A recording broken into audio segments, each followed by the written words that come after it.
Welcome, friends, to part two, where we learn how to paint a family of penguins using watercolor. For today's lesson, you will be needing oil pastel, a flat brush for wide and open spaces, and a number 6 or small brush for the inner spaces. If you are worried about finer detail, you can also use a even smaller brush for your penguin's body, but that is totally up to you. Now let's get started. First step is to make sure that your oil pastel or your crayon, you can use a white crayon, um, you're going to want to dot or put circles of this white color uh, sporadically across your sky. This is going to be your snowflakes or your snowballs that are falling from the sky. If you're feeling kind of crafty and you really want to add a little bit of snow to your tree, feel free to do that. Just make sure that you have room for your greenery.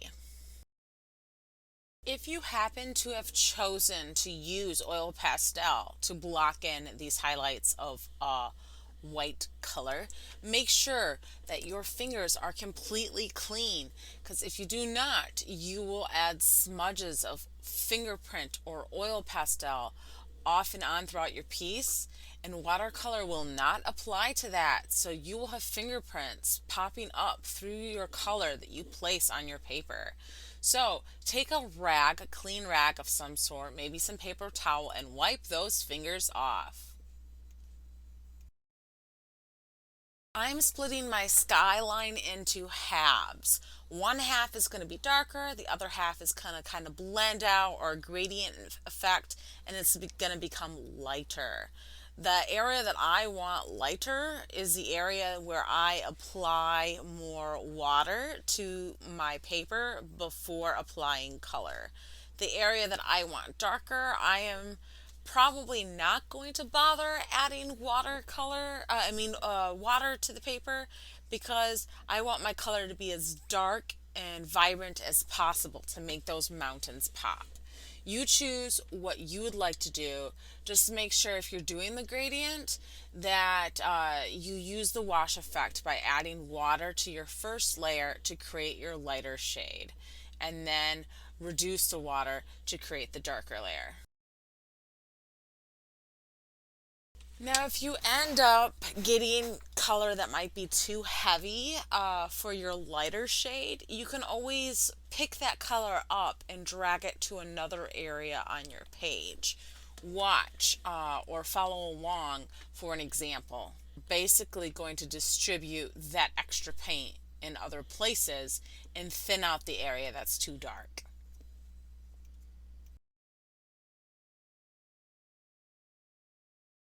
In real life, there's no such thing as a solid color for a skyline. You got different pieces of the sky that are going to have different depths of blue. So I'm going to imitate that here with my piece and start sporadically adding some more darker pieces on top of my light area, just to kind of break up that big white or very light shape in the sky. The way I will do this is add more watercolor paint to my brush and less water, and slowly build and layer my paint on top of each other to get that darker effect without going too crazy. As I work around my mountains, I might shift to my bristles and then spread my brush gently towards the other side of the space between the mountain. Be careful when you're working with smaller spaces and your wide brush. A flat brush is perfect for the opportunity of just dragging color from one side of the space to the other. But if you're using a round brush, you're just going to want to be careful with how much pressure you're using. That way your brush doesn't like spew out paint from the sides into your mountain caps.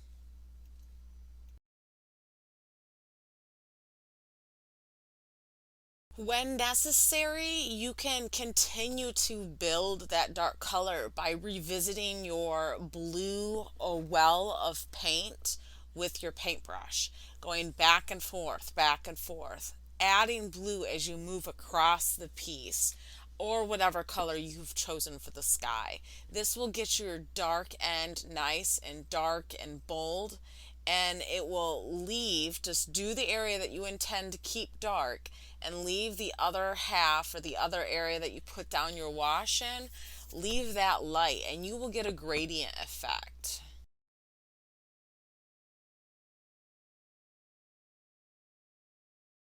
Watch carefully as my darks start popping through and my lights stay light. I am sporadically spreading this dark throughout the sky to give it kind of like that misty look that you would see in the Arctic. Um, the way to do this is to continuously build your color in the areas that you intend on making darker. I don't know about you, but I don't have purple. I want my mountains to have like a purplish look. And I don't have enough room on my palette to mix purple. So don't do what I'm doing right now if you happen to have purple on your palette. I have to hand mix my colors. So I'm going to build blue and red, blue and red, blue and red somewhere on some part of my mountain, and then I'm going to spread that color over and across the paper. Remember, if you have purple, don't do this because this area is going to be darker than what I intended, but I don't really have a choice because I don't have anywhere to mix it but where I'm mixing it right now. Now that I have officially hand mixed my purple in this area on my mountain, I am now going to spread that color across my piece along the shape of the mountain itself. I'm going to do my best to avoid coloring in the ice caps of the mountain because I want to have them nice and white.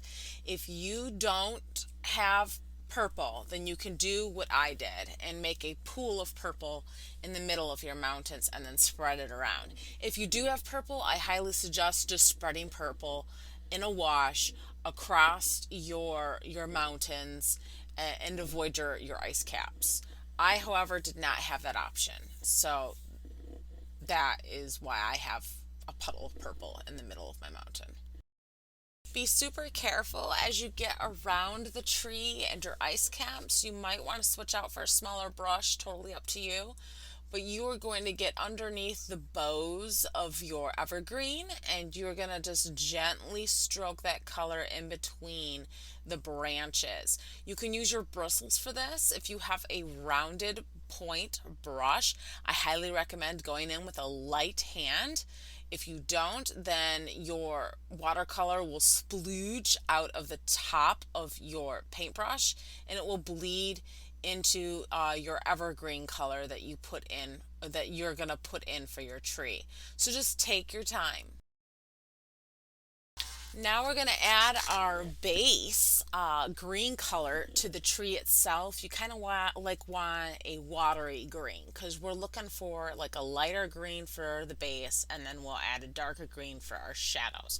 So let's just put the base filler color in. You can do this by scooping up some of your green paint, but making sure that you have more of a water to watercolor ratio in order to get that watery green or that watered down color that we're aiming for. Then when you're ready, you can dry off your brush a little bit and scoop up a darker green from your palette and start blocking in the shadows of your evergreen tree. You can do this near the bottom of the tree, the underside of the boughs of the branches, and speckle it through the body of the tree itself. But what we're aiming for is a lighter green for your base color and a dark green for your shadow.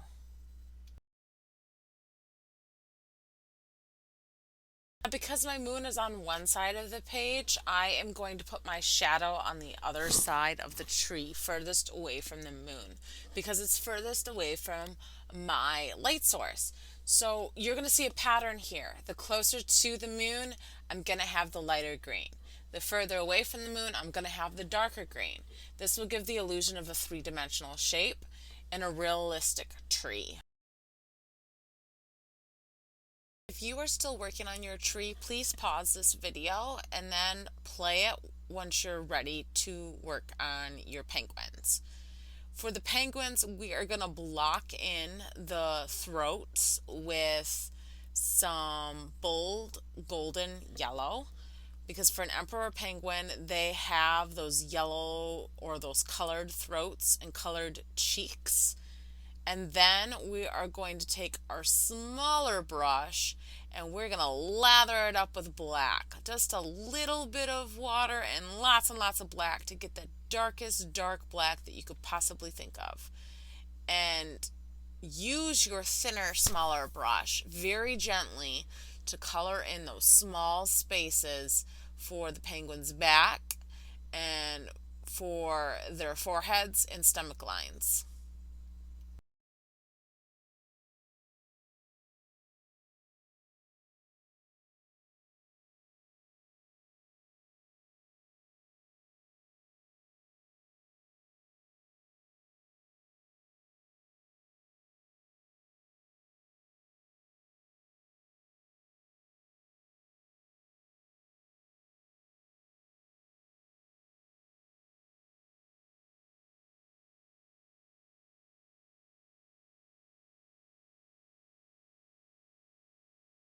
As you're doing this, you may have to go back and revisit your black paint and constantly re-lather your brush in black. While painting, please use a feather light touch, especially when you're doing the thin lines around the penguin's stomach. You can use just the tips of your bristles. Let that glide gently across the paper to leave a very thin layer of paint. You can also use the edge of your bristles to kind of stroke in the texture of the shadow on the baby's belly. Just take your time, work slowly as you do this, have a feather light touch, and you should do fine. If you want to add in that lighter shade around the baby's body and hip, then I would clean off your brush really well, leave some water on there, just a little bit, and then drag that bold color that you've had for around the line of the belly and the hip, drag it inwards. You kind of get like that gray shade. Adding more water and spreading out that layer of black along the belly is going to make that shape lighter in intensity. It's also going to make it a lot more thinner, and it's going to look like a lighter shadow than your really stark black dark line that you just drew in. Black and some extra color, like maybe some orange for the beak if necessary. And that, my friend, is how you create a painting of a family of penguins using watercolor. For more tips and tricks, please don't forget to subscribe to our YouTube channel at Carly's Colorful Corner. You may also follow us on Facebook or Instagram. But most importantly, if you are more interested in step-by-step demonstrations in person with me, please take a peek at our OutSchool platform. In the meantime, I look forward to seeing you in the classroom.